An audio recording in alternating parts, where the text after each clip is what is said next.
salaamaaleykum amis téléspectateurs bu SENactu maa ngi leen di nuyu di leen siyaar di leen wax ne amati naa mbégte bu rëy ak contentement di leen présenter seen émission bi nga xam ne mooy rendez-vous des artistes et que bu ngeen ko dégg nag mooy dañuy seeti képp nga xam ne da nga yëngu ci wàllu art rek dañ la jëm seeti tey nag ñëw seeti nit ki nga xam ne ñaa leen kenn doot ko présenté sur la musique sénégalaise mais aussi kenn doot ko présenté aussi Sénégal def naa ni mu nuyoo rek da nga xam ne carrément kii jaratul ñu koy présenté mon frère maa ngi lay siyaar. waaw salaamaaleykum waa SENactu di leen ziar di leen béggee di kontaan ci ñi ngeen ma ñëwee seet sama kër waaw di leen ziar bu baax a baax kontaan nag ci invitation bi quoi macha allah. wax ne kontaan nañ loolu ci nuyoo bi tey bu ñu doon laaj Moussa Traoré dañ ko xaw a gëj a dégg ci côté musique bi lan moo waral loolu. non pourtant maa ngi ci musique bi dañ ma xaw a gëj a dégg ci côté maanaam carrière solo. ok mais maa ngi ci musique parce que maa ngi ci Viviane. ok mais ci côté carrière solo bi ngeen ma koy dégg quoi. waaw maa ngi studio nag. di préparer lu bees quoi. waaw ba tax na comme ni nga ko waxee kon ñi nga xam te ni xëy na peut-être kanam gi xaw leen a jaaxal kan mooy Moussa Traoré mooy ki nga xam te ni moo yoon li nga xam ne mooy Ndiaye Gaynde Ndiaye tey mën nga ñu fàttali un peu rek si xale yi nga xam ne tey xamaguñ kan mooy Moussa Traoré.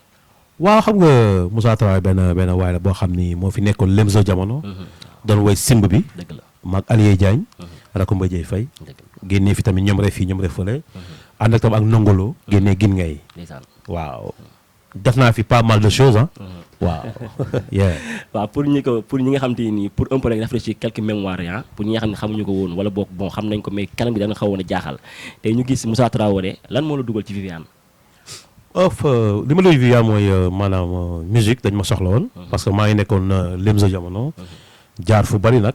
mais bi nee ba Lemzo jamono tas. après ma doon def ay tournée ak El Hadj Ndiaye Sigui. mooy kii woy bonjour comment ça va. waaw ma doon def tournée ak moom. après nag ci la ma benn jour Viviane Boubou Ndour. moom moo fekk match mbalax maan rappeurs yi. premier match bi. benn mi ngi amoon Liberté 4. waaw fa la Boubou Ndour gisee ne Moussa dañu am benn fu may joué ji Mbàkke.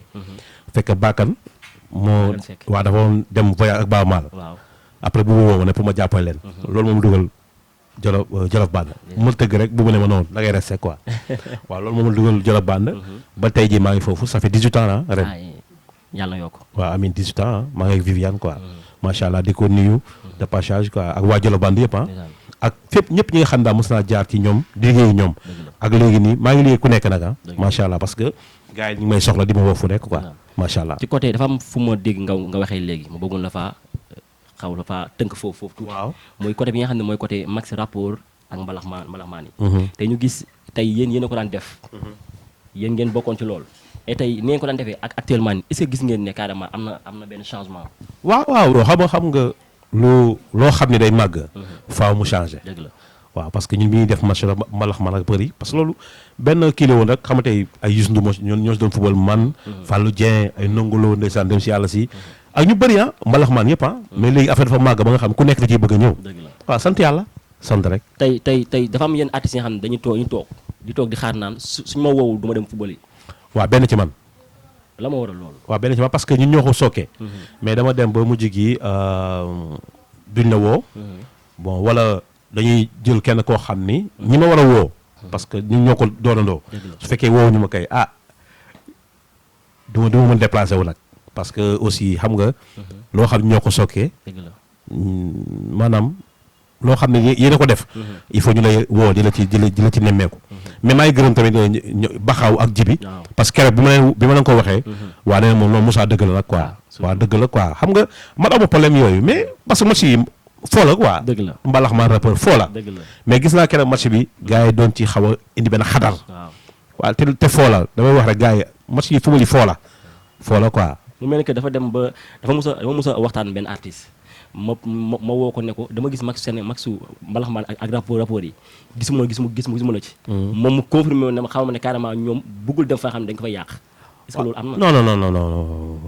non man gëmuma loolu. du question ay yàq quoi non lii foo la quoi. surtout parce que man dama ne nit mënul yàq nit. dëgg la non gars yi dañ bàyyi di génne dugaloo seen bopp yi quoi. nit mënul yàq nit.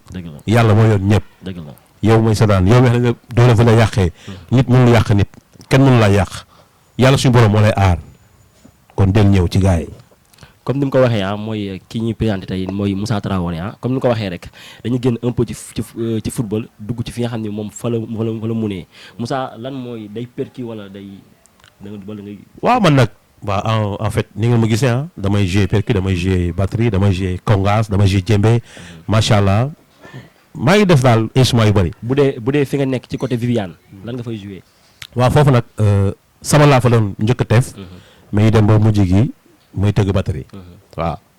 ok mais à part Viviane est-ce que dinañ faral di gis Moussa Traoré ci yeneen scènes yi. si man damay par exemple maa ngi dama daan jouer Salam maa ko doon jàppale. maa ngi jàppale Abou Thioubalouni. maa ngi jàppale même Fallou Dieng bu amee ñu sax may woo. maa ngi jàppale ñu bëri man ku ma soxla soo ma woowee daal dama jàppale ma ñëw jàppale la. sans condition nag. waaw.